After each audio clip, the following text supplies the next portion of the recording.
스위프트 퇴출이 미사일보다 무서운 이유. 금융 결제망이 어떻게 국가의 숨통을 조이는 무기가 되는가? 여러분, 솔직히 한번 물어볼게요. 지금 여러분 지갑 안에 얼마나 들어 있으세요? 아, 요즘 지갑이 없으시죠? 스마트폰으로 다 해결하시니까요. 카카오페이, 네이버페이, 토스. 손가락 하나로 결제 끝. 정말 편리한 세상이죠. 그런데 말이죠. 이 편리한 세상 뒤에 숨어 있는 아주 무서운 진실 하나가 있어요. 만약 어느 날 갑자기 아무런 예고도 없이 여러분이 사용하는 모든 금융 앱이 멈춘다면 어떻게 될까요? 은행도, 카드도, 송금도 모두 다.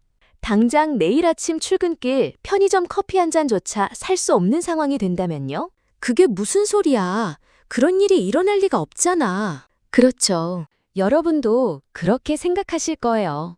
저도 처음엔 그랬습니다. 그런데요, 이미 이런 일이 실제로 일어났습니다. 그것도 국가 단위로요. 2022년 2월 24일, 러시아가 우크라이나를 침공하고 불과 며칠 후 미국과 유럽은 전례 없는 결정을 내립니다. 미사일을 쏜 것도 아니고 군대를 파견한 것도 아니었어요. 단지 몇 글자를 타이핑했을 뿐입니다. 러시아 주요 은행들을 스위프트에서 퇴출한다. 그리고 그 순간 러시아는 세계 금융 시스템에서 사실상 격리됩니다. 흥미롭지 않나요? 핵무기를 보유하고 세계 최대 영토를 자랑하며 에너지 강국이라 불리던 러시아가 고작 국제 결제 시스템 하나에서 쫓겨났다는 이유로 경제적 비명을 질렀다는 사실이요. 오늘은 바로 이 이야기를 해볼까 합니다. 총 한 방 쏘지 않고도 한 나라의 숨통을 조일 수 있는 21세기 가장 강력한 금융 무기, 스위프트. 그것이 어떻게 작동하고 어떤 역사를 가졌으며 지금 세계 질서를 어떻게 뒤흔들고 있는지 함께 파헤쳐 보겠습니다. 스위프트, 세상에서 가장 조용한 권력, 아무도 모르는 금융의 심장. 자, 보세요. 지금 이 순간에도 전 세계 어딘가에서 돈이 움직이고 있습니다. 서울의 한 수출 기업이 독일 바이어로부터 대금을 받고 LA의 투자자가 도쿄 주식을 사고 두바이의 부동산 개발사가 싱가포르 은행에서 대출을 받습니다. 이 모든 거래의 뒤에서 조용히 그러나 엄청난 규모로 작동하는 시스템이 있습니다. 바로 SW, SIFT, 즉 국제은행 간 통신협회, Society for Worldwide Interbank Financial Telecommunication입니다. 스위프트는 1973년 유럽과 북미의 239개 금융회사가 회원사 간 결제 업무를 처리하기 위해 만든 폐쇄형 지급 결제망입니다. 현재는 1만 1000개에 달하는 전 세계 금융회사와 기업이 가입해 있습니다. 그리고 이 시스템을 통해 매일 처리되는 거래 건수는요, 무려 하루 4천만 건. 금액으로 따지면 매일 수조 달러가 이 망을 통해 흘러갑니다. 그런데 여기서 아주 중요한 사실이 있어요. 스위프트는 돈을 직접 이체하는 시스템이 아닙니다. 정확하게 말하면 결제 메시지를 전달하는 통신망입니다. 쉽게 비유하자면 돈이라는 화물을 실제로 나르는 트럭은 각 나라의 중앙은행과 시중은행이고 스위프트는 그 트럭들에게 어디로 가라고 지시하는 내비게이션 혹은 교통 관제 시스템이에요. 생각해보세요. 내비게이션이 없으면 어떻게 될까요? 목적지를 알아도 길을 찾을 수 없죠. 국제금융에서 SWIFT가 바로 그 역할입니다. 매년 수조 달러가 스위프트를 통해 이동하는데 국제 결제 대금의 절반 이상이 이 시스템을 이용하기 때문에 스위프트에서 빠지는 국가는 국제 금융시장의 접근이 제한될 수밖에 없습니다. 무역, 외국인 투자, 송금 등의 직격탄을 맞게 됩니다. 그러니까 스위프트에서 배제된다는 것은 단순히 결제가 불편해지는 수준이 아닙니다. 사실상 국제 경제라는 바다에서 항구를 잃어버리는 것과 같습니다. 배가 아무리 강력해도 정박할 항구가 없으면 결국 표류할 수밖에 없거든요. 그런데 여기서 궁금증이 하나 생기지 않으세요? 스위프트는 벨기에 뷰르셀에 본부를 둔 민간기관인데 어떻게 미국과 유럽이 이 시스템을 무기로 사용할 수 있는 걸까요? 그 이면에는 매우 흥미로운 역사가 숨어 있습니다. 달러 패권이 만든 보이지 않는 감옥. 사실 말이죠. SWIFT 자체는 정치적으로 중립적인 기관입니다. 특정 국가의 소유도 아니고 미국 정부의 산하기관도 아닙니다. 그런데 왜 미국이 이것을 무기처럼 쓸 수 있을까요? 핵심은 달러에 있습니다. 국제무역의 70, 80%는 달러로 결제됩니다. 그리고 달러로 결제되는 거래는 반드시 미국 내 은행을 거쳐야 합니다. 이게 핵심입니다. 미국은 달러 청산 시스템이라는 것을 통해 전 세계 모든 달러 거래의 최종 심판자 역할을 합니다. 예를 들어 볼까요? 한국 기업이 중동에서 석유를 사서 달러로 결제한다고 해봅시다. 이 거래는 표면상 한국 회사와 중동 회사 간의 계약이지만 그 달러는 미국 내 청산 시스템을 반드시 통과합니다. 미국은 이 순간 이 거래 우리가 처리해 줄게. 그런데 제재 대상이 포함됐으면 안 되겠는데? 하고 개입할 수 있는 거죠. 여기에 스위프트가 결합되면 어떻게 될까요? 스위프트에서 특정 국가를 배제하는 순간 그 나라는 달러 결제 시스템에도 접근하기 어려워집니다. 설령 다른 통화로 결제하려 해도 상대방 은행이 제재 위반을 두려워해 거래를 꺼리게 됩니다. 이게 바로 금융 제재의 진짜 위력이에요. 여러분도 잘 아시겠지만 이 시스템의 진정한 무서움은 단지 직접 제재를 받는 나라만이 고통을 받는 게 아니라는 데 있습니다. 제재를 받은 나라와 거래하는 제3국도 세컨더리 보이콧이라는 형태로 처벌 대상이 됩니다.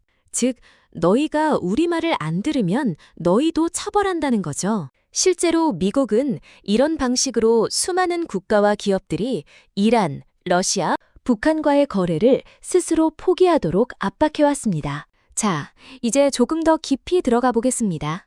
이 금융무기가 실제로 역사 속에서 어떤 결과를 가져왔을까요? 가장 잔인하고 극적인 사례가 바로 이란입니다. 역사가 증명한 금융 핵폭탄의 위력, 이란이 겪은 지옥 금융 제재의 교과서. 이 이야기는 꽤 긴 역사를 가지고 있습니다만 결론부터 말씀드리면 이란은 스위프트 제재의 가장 극명한 교과서적 사례입니다. 이란의 핵 프로그램에 대응하여 국제사회는 제재를 부과하여 이란 경제에 심각한 타격을 주었으며 석유 수출을 제한하고 세계 금융 시스템 접근을 제한했습니다. 그 결과는 처참했습니다. 이란의 화폐 리알은 가치가 폭락했고 물가는 하늘을 찌르는 초인플레이션 상태로 치달았습니다. 석유 수출은 급감했고 해외 투자는 끊겼습니다. 국민들은 일상에서 의약품조차 구하기 어려워졌습니다. 얼마나 힘들었을지 상상조차 안 되네요. 단지 정치 지도자들의 결정 때문에 일반 시민들이 그 대가를 치러야 했던 거잖아요. 그리고 결국 이란은 협상 테이블로 나옵니다.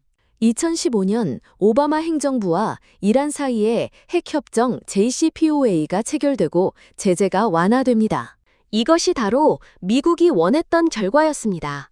총 한 방 쏘지 않고 이란을 협상 테이블로 끌어낸 것이죠. 놀랍지 않나요?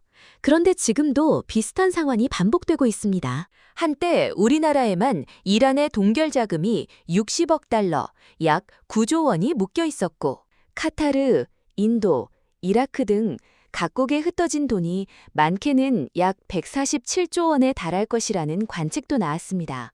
이 돈은 이란이 물건을 팔고 받아야 할 정당한 수출 대금이었지만 스위프트 제재로 인해 받지 못하고 각국에 그냥 묶여버린 겁니다. 이란의 GDP의 4분의 1에 달하는 어마어마한 금액이 그냥 증발해버린 것과 다름없는 상황이었던 거죠. 러시아의 도전, 제재를 맞받아친 자의 현실. 자, 이제 러시아 이야기를 해볼까요? 2022년 2월 러시아의 우크라이나 침공이 시작되자마자 서방은 즉각 금융 제재를 발동했습니다. 스위프트에서 러시아 주요 은행들을 퇴출시킨 거죠. 당시 많은 분석가들은 이번은 정말 러시아 경제가 무너질 것이라고 예측했습니다. 과연 그 예측은 맞았을까요? 여러분이라면 어떻게 예상하셨겠습니까? 결과는 예상과 달랐습니다. 충격적이게도요. 스위프트 차단이라는 경제 핵폭탄을 맞고 미국 주도의 서방 50여 개 국가와 경제전쟁을 벌임에도 불구하고 러시아 경제는 무너지지 않았고 반대로 대러 제재를 강화한 유럽 경제는 하향 곡선을 그렸습니다. 이게 어떻게 가능했을까요? 러시아는 무엇을 했길래 이 금융 핵폭탄에서 살아남은 걸까요? 러시아가 선택한 전략은 크게 세 가지였습니다. 첫째, 루블화와 교역국 통화로의 결제 전환입니다. 달러나 유로 대신 해외 거래 시 루블이나 상대 교역국 통화인 중국 위환화, 인도 루피, 브라질 헤알, 터키 리라 등으로 다각화했습니다. 둘째, 러시아 자체 결제망 활성화입니다. 사실 러시아는 이미 2014년 크림반도 사태 이후부터 서방의 스위프트 제재를 예상하고 자국 결제 시스템인 SPFS를 구축해 두었습니다. 준비된 자는 당황하지 않는다는 말이 딱 맞는 상황이었죠. 셋째, 에너지 카드입니다. 러시아는 천연가스와 석유를 서방이 원하는 달러나 유로 대신 루블로만 받겠다고 선언했습니다. 유럽이 러시아 에너지에 의존하는 상황에서 이것은 매우 강력한 역공이었습니다. 물론 그렇다고 러시아 경제가 아무 타격을 받지 않은 건 아닙니다. 전시 경제로 인한 국방비는 GDP의 약 3%에서 거의 7%로 증가했고 전쟁 물자 생산을 위해 방산 기업이 24시간 3교대로 쉴 새 없이 돌아갔습니다. 기준금리는 20%까지 치솟았고 물가는 급등했습니다. 하지만 무너지지는 않았습니다.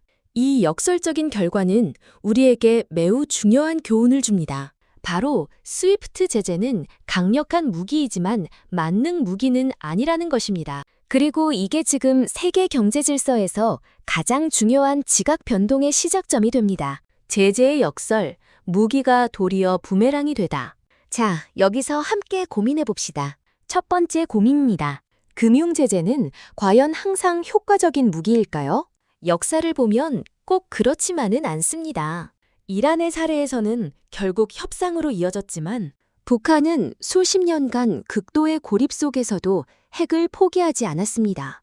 러시아는 제재를 받으면서도 전쟁을 계속했고요. 그리고 더 아이러니한 사실이 있습니다. 금융 제재를 가하면 제재를 받는 쪽뿐만 아니라 제재를 가하는 쪽도 피해를 봅니다. 유럽을 보세요. 러시아에 에너지를 의존하던 유럽은 러시아 제재를 가하면서 스스로 에너지 대란을 겪었습니다. 가스 가격이 폭등하고 전기료가 치솟으며 독일과 같은 제조업 강국은 에너지 비용 급등으로 경쟁력을 잃었습니다. 유럽 등 다른 나라도 피해를 감수해야 하고 세계 금융 시스템을 약화시킬 가능성이 있다고 월스트리트 저널이 지적했는데요. 이유는 가스의 40%를 러시아에서 수입하기 때문이죠. 제재라는 칼을 빼들었더니 그 칼이 자신의 손도 베어버린 셈입니다. 그런데 이게 끝이 아닙니다. 훨씬 더 큰 문제가 수면 아래에서 조용히 자라고 있었거든요. 바로 탈달러화, 디달러리제이션 흐름입니다. 그리고 이 흐름의 중심에 중국이 있습니다. 금융전쟁의 판도가 바뀐다. 중국의 반격, CIPS와 디지털 위안의 도전. 여러분, 이런 생각 드시지 않으세요? 미국이 스위프트를 무기로 쓴다면 우리도 새로운 시스템을 만들면 되지 않나? 바로 중국이 이 생각을 실행에 옮겼습니다. 2015년 중국은 독자적인 국제 결제망인 CIPS, 크로스보더 인터뱅크 페이먼트 시스템을 출범시켰습니다. 이 시스템은 단순히 결제 메시지를 주고받는 스위프트와 달리 메시지 전송에 더해 실질적인 결제와 청산까지 처리할 수 있는 완전한 결제 인프라였습니다. 그리고 여기에 디지털 위안화를 결합시킨 중국은 스위프트의 약점을 정확히 찌릅니다. 기존 시스템에서 며칠이 걸리던 국제 결제를 단 7초 만에 끝내고 수수료도 대폭 줄이는 기술력을 선보인 겁니다. 숫자로 보면 더 충격적입니다. 2023년 중국 내 무역자본 거래에서 위환화 결제 비중은 달러를 넘어섰습니다. 불과 10여 년 전만 해도 거의 0%에 가까웠던 위안화 결제는 48.3%까지 치솟았고 반대로 달러는 83%에서 46.7%로 주저앉았습니다. 그뿐만이 아닙니다. 중국과 러시아 교역에서 위안화 결제 비중은 70%를 웃도는 수준으로 CIPS를 통한 결제 규모는 96조 7천억 위안에 달하는 것으로 나타났습니다. 10년 만에 일어난 일입니다. 놀랍지 않나요? 중국은 미국 주도의 금융 시스템 밖에서 거래를 촉진하는 대안적인 금융 관계 및 인프라 구축을 추구하고 있습니다.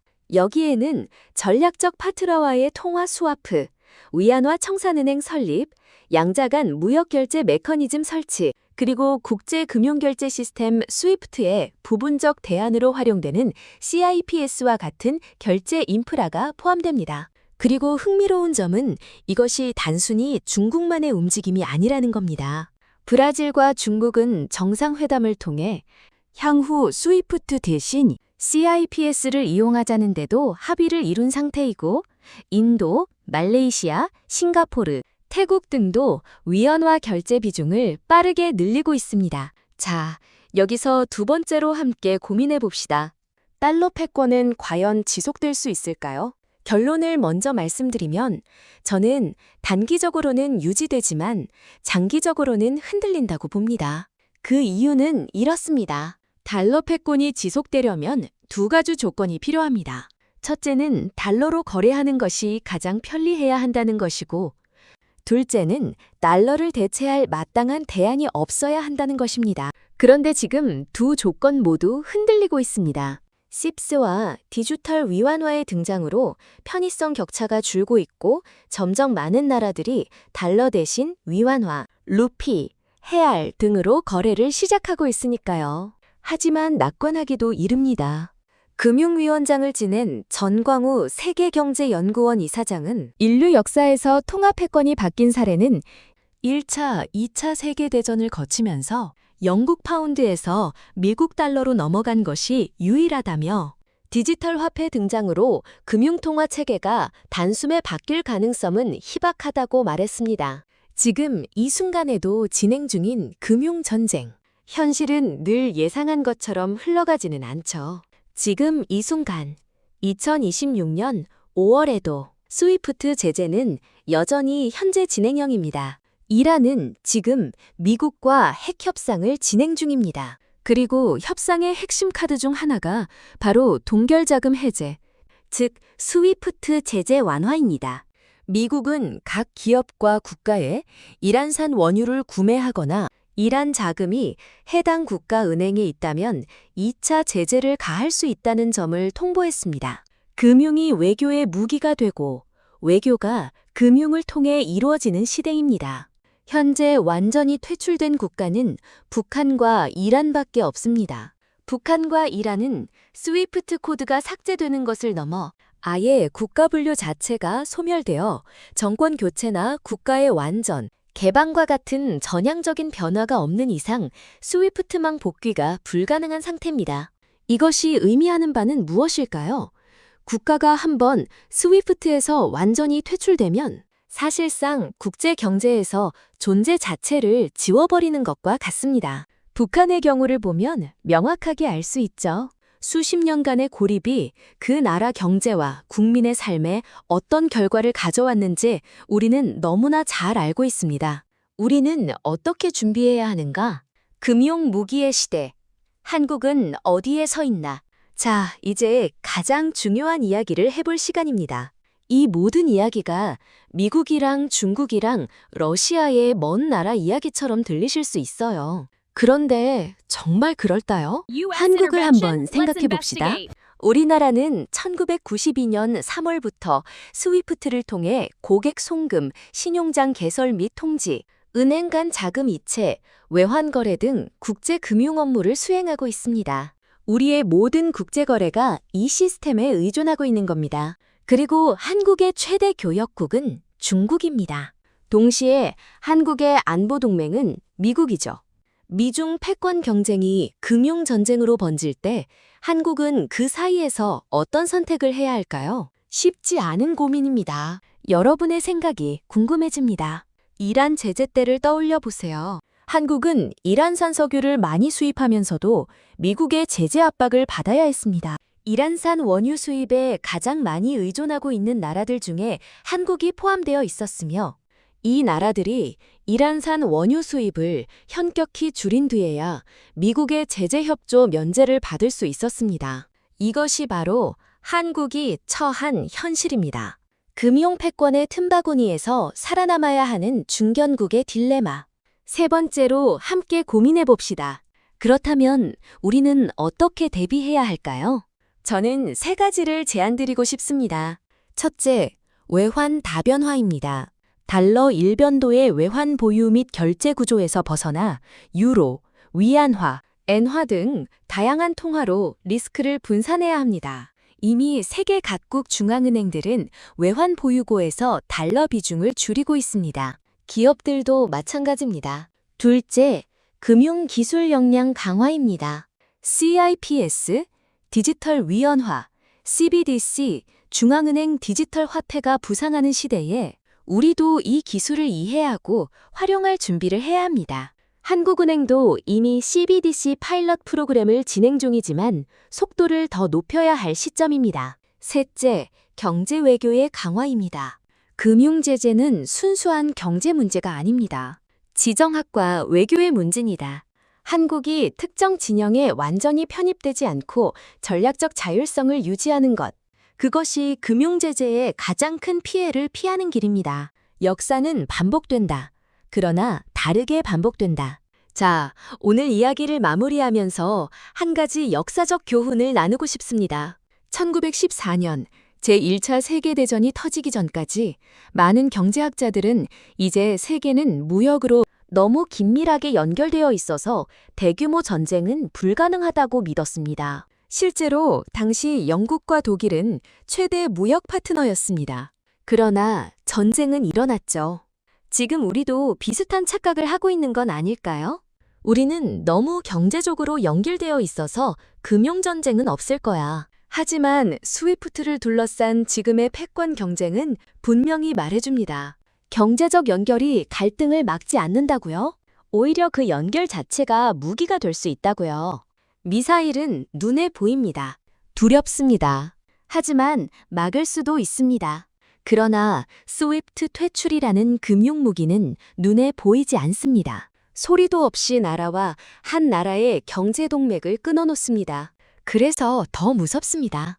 그래서 더 철저히 준비해야 합니다. 역사 속 위기를 극복한 나라들은 언제나 위기를 미리 읽었던 나라들이었습니다. 1997년 외환위기 때 우리가 배운 교훈, 달러가 무기가 될 수 있다는 것, 금융 시스템의 허점이 한 나라를 무릎 꿇을 수 있다는 것, 그 교훈이 지금 새로운 형태로 우리 앞에 다시 나타나고 있습니다. 오늘 이 영상이 여러분께 한 가지 질문을 남기기를 바랍니다. 우리나라는 이 보이지 않는 금융전쟁에 얼마나 준비되어 있는가? 이것이 우리가 함께 고민해야 할 가장 중요한 질문입니다. 오늘 영상이 도움이 되셨다면 구독과 좋아요 부탁드립니다. 여러분의 참여 하나하나가 이런 깊이 있는 경제 콘텐츠를 계속 만들어 나갈 수 있는 힘이 됩니다. 그리고 댓글로 여러분의 생각을 꼭 남겨주세요. 특히 달러 패권이 앞으로 10년 후에도 유지될 것이라고 생각하십니까? 라는 질문에 대한 여러분의 의견이 정말 궁금합니다. 다음 영상에서는 이와 연결되는 이야기, 미국 국채 폭탄의 시한은 언제 터지는가? 세계 경제에 숨겨진 시한폭탄을 다루겠습니다. 절대 놓치지 마세요. 함께 공부하고 함께 성장하는 여러분 덕분에 오늘도 감사합니다. 우리 모두의 경제적 미래를 위해 다음 시간에 또 뵙겠습니다.